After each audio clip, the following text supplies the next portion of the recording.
বুঝলে বন্ধু, এই বনের অবস্থা এখন একদমই ভালো না। কোথা থেকে যেন একটি সাপ এসেছে, জঙ্গলের সমস্ত জীবজন্তুকে দংশন করে শেষ করে দিচ্ছে। হ্যাঁ, তাই তো। এখন আমাদেরও কোনো জীবনের ভরসা নাই, যে কোন মুহূর্তে এসে আমাদেরও দংশন করে দিতে পারে। তুমি ঠিকই বলেছ। এখন আমাদের চারিদিকে চোখ কান খোলা রাখতে হবে। বলা তো যায় না, যে কোনো মুহূর্তে চলে আসতে পারে। তুমি যা বলেছ, ওই দুষ্টু সাপকে একটু ভরসা করা যায় না।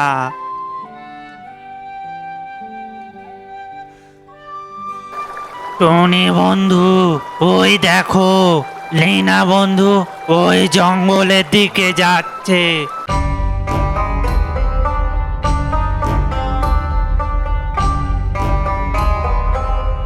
হ্যাঁ, তাই তো। চলো ওকে সাবধান করে আসি, নয়তো ওকে ওই দুষ্টু সাপটি দংশন করে শেষ করে দিবে।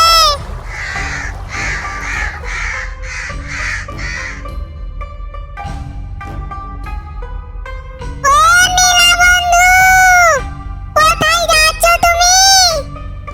আমি আমি ওই পদ্ম পুকুরে যাচ্ছি গো, পদ্ম ফুল তুলতে। ভাবছি একটি পদ্ম ফুলের মালা গাঁথবো, তাই পদ্ম ফুল তুলতে যাচ্ছি। ও, কিন্তু তুমি খুব সাবধানে যেও। কিন্তু কেন?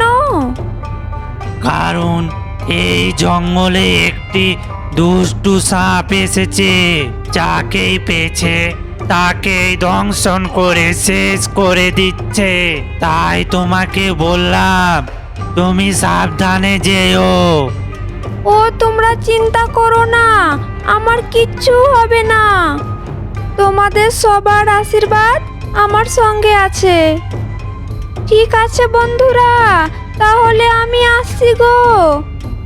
এরপর নীলা ওই পদ্ম পুকুরে ফুল তুলতে যায়।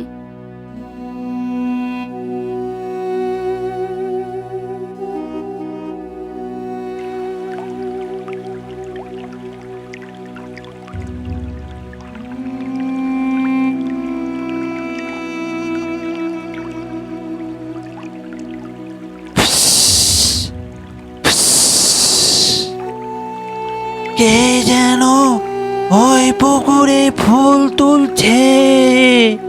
এই যে কোনো মানুষের ছা আমার জঙ্গলে এসে ফুল তোলা। তারা ওকে দেখাচ্ছি মজা।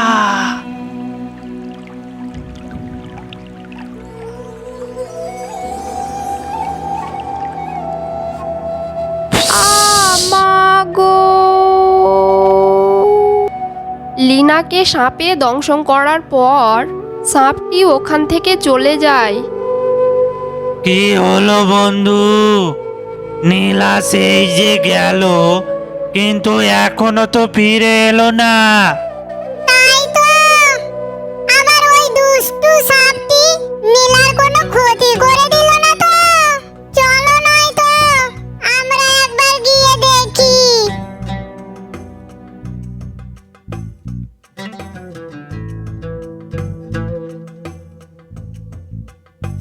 একি, নীলা বন্ধু তো এখানে নিডাল হয়ে পড়ে আছে।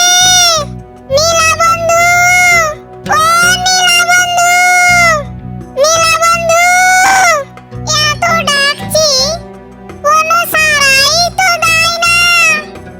তার মানে নিশ্চয় ওই সাপটি নীলাকে দংশন করেছে।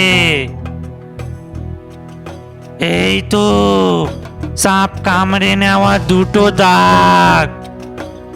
হ্যাঁ তাই তো।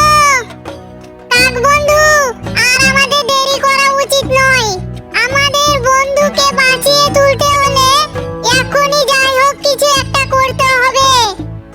শোনো, আমাদের বন্ধুকে বাঁচিয়ে তুলতে হলে ওই সাপটিকে ধরে আনতে হবে।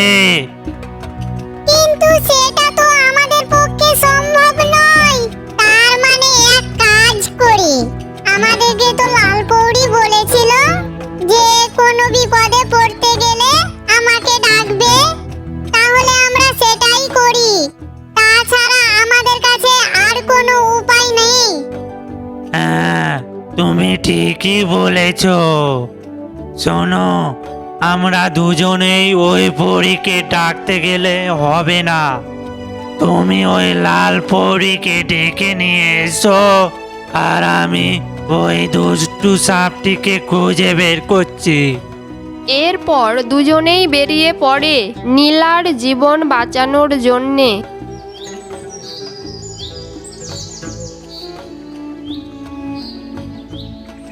অনেকটা পথ তো উড়ে এলাম, এই গাছটিতে একটু বসে জিরিয়ে নেই।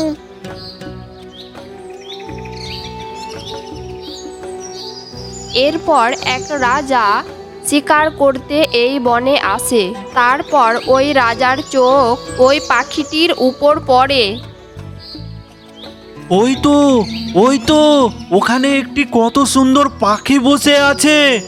এতক্ষণ জঙ্গলে জঙ্গলে ঘুরে একটিও শিকার পাইনি, অবশেষে একটি পাখি তো দেখতে পেয়েছি। যাই, পাখিটিকে ধরে নিয়ে আসি।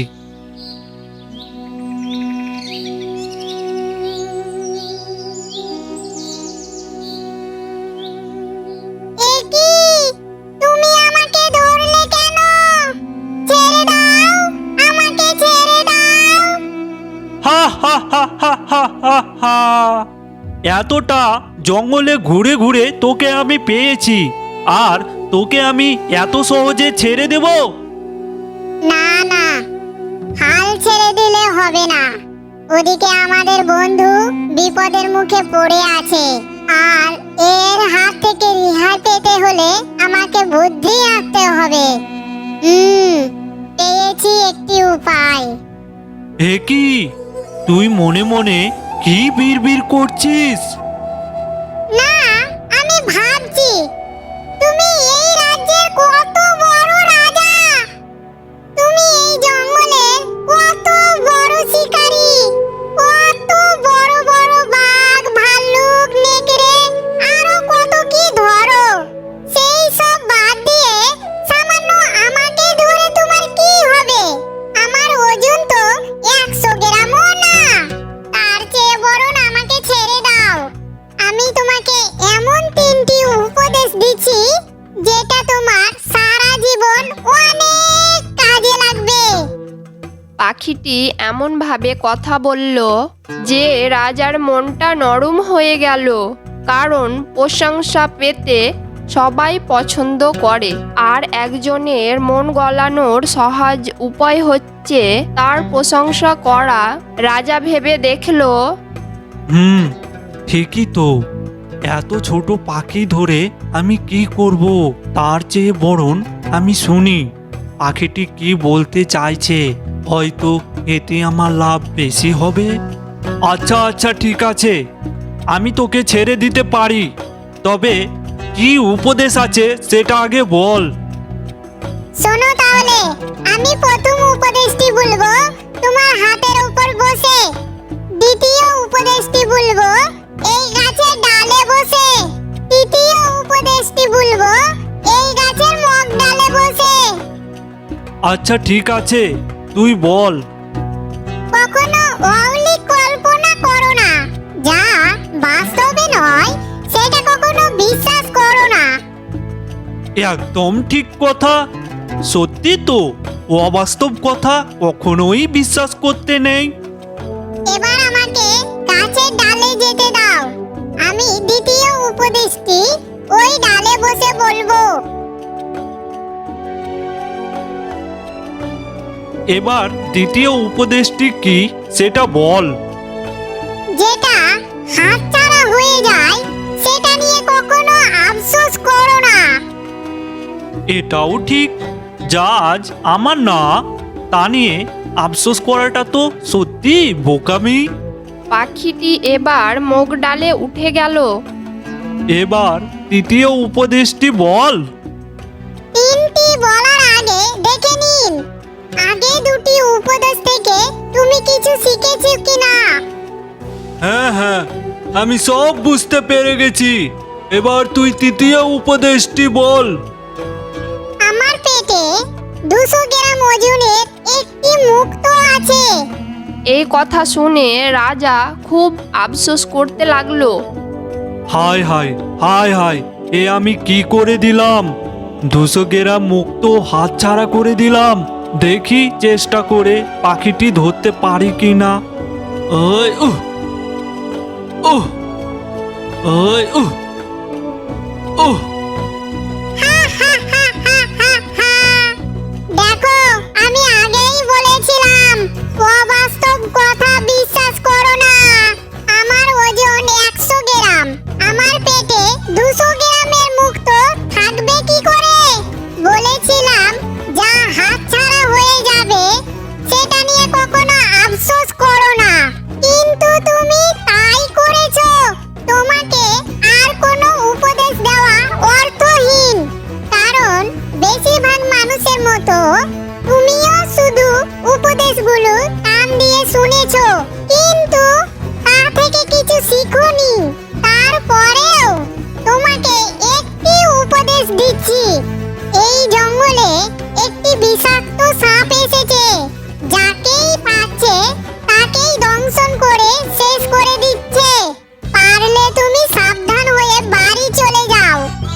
এরপর পাখিটি ওখান থেকে লাল পরীকে ডাকতে চলে যায়। এইদিকে ওই কাকটি ওই দুষ্টু সাপটিকে দেখতে পায়।